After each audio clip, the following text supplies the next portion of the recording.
We're going to suspend immigration from terror-prone regions where vetting cannot safely occur. Radical Islamic terror is right around the corner. We have to be so tough, so smart, so vigilant. We can't allow that to happen. We have enough problems. All vetting of people coming into our country will be considered extreme vetting. We will be very careful. Now, that was President-elect Donald Trump promising extreme vetting to keep you, the American people, safe. Now, there's good reason to worry. Now, police in Germany, they stage anti-terror raids in 60 cities targeting an ultra-conservative Islamic missionary group, which is accused of trying to recruit for ISIS. Now, Germany may also have another problem on their hands. From January to June of this year, over 370,000 asylum seekers were registered in that country. U.S. officials have been warning that ISIS will try and infiltrate the refugee population here. Joining us with reaction, the leader of the Brexit movement, and also, as you see him here, he met with President-elect Donald Trump over the weekend, Nigel Farage, and the author of Defeating Jihad, Dr. Sebastian Gorka, who I would argue is a good candidate for a Trump administration. Nigel, I want to talk about this through this prism, the Islamization of Europe and what happened in Germany, because we have James Comey, we have Michael Steinbeck, the assistant FBI director, our CIA director Brennan, our House Homeland Security Committee chair McCall, and then the former special envoy to defeat ISIS, all have said that ISIS will infiltrate the refugee population. How dangerous has it been for Europe, and what can we learn from you? Well, it's been disastrous, and of course Angela Merkel took the very opposite policy position to the one that President-elect Trump is taking. She said, if you remember last year, please all come, we can take as many people as you can send. And what have we seen? Not just a rise of radical groups, the likes of which the German police are trying their best to hunt down today, but also we saw those scenes, remember, on New Year's Eve at Cologne train station. The mass, open, sexual violation of women going on in a Western German city. Now, I'm not saying that because I want to demonize anybody, but I am saying this. What's happened from many of these Middle Eastern countries is the spread of ISIS. I feel that we ourselves may be partly responsible for causing it by toppling Saddam, by getting rid of Gaddafi, but whatever, the fact is it's there. And remember that in these countries, women are at very best second-class citizens. So at best, we're bringing in a problem, a cultural problem, that is going to be very difficult to assimilate and maintain our values. And at worst, we're bringing in people who actually want to kill us. And that's what our top intelligence and security officials have been warning.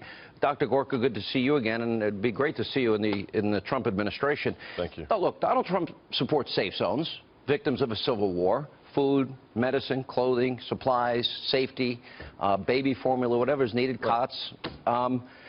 There is this clash of cultures, though, that Nigel Farage is talking about, and that is if you grow up and you believe you can tell women what to wear and they can't drive and go to school without a man's permission, and gays and lesbians can be killed, and marital rape in some of these countries is legal, and the persecution of Christians and Jews are institutionalized, how do you bring people in from countries that believe that, have been born into that, that is their culture, and expect them to just become Americans, to, in other words, to assimilate immediately? It's a stretch to me. So, Sean, let's start with the fact that we are a Christian nation. We are a Judeo-Christian nation. So we help people when we can help them.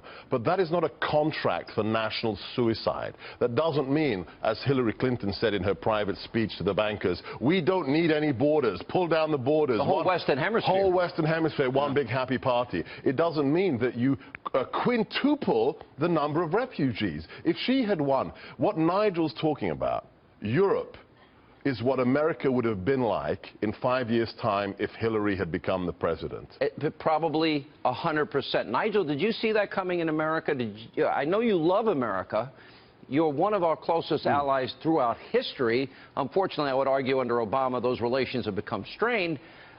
But did you see that for America? Was that one of the reasons you were so vocal for Donald Trump? Yes, it was. I mean, the big picture is I believe in nation-state democracy. I believe that the people should be in charge of the decisions that affect their lives. What I saw with my country, with the European Union, was increasingly those decisions being taken somewhere else, and crucially, borders being completely removed. And I could see that Clinton basically viewed that building you can see behind me, the European Union's headquarters, she viewed it as a prototype for something she wanted America to be part of. And that is why I went so strong for Trump. Also, I backed Trump because I thought the man had guts and integrity, and boy, he has. You have been talking to the Trump administration. You would accept a role in national security? I think every American, if offered one, it would be their duty. This man is going to make America great again, and he's going to provide leadership in the world. But you wrote a book. It was a bestseller, Defeating ISIS. We can defeat them. Absolutely, but only if America leads in the world. Remember, this administration, the Obama administration, made it part of the U.S. national security policy to lead from behind. Now look those words up in a Webster's dictionary. Leading from behind means following. Yeah. We haven't led. We haven't led. Nigel, what was your discussion with Donald Trump on Saturday like? What did you all talk about? And you did tell me one story I hope you'll share about Winston Churchill. Yeah, I mean, I think Trump and I have been the two most vilified people in the Western world over the course of the last couple of years, because we've... I think that's all true, by the way. Three of you, right? By the way, I'm not far behind you. I'm pretty close up there in some people's eyes. I tell you what, Sean, you're in the running, mate. Don't worry about that. No, I mean, this is the extraordinary thing, is that the liberal elite, the establishment, those that have had it all their own way for the last couple of decades, brand us as being extremists, brand us as being racist. All we're saying is we believe in democracy.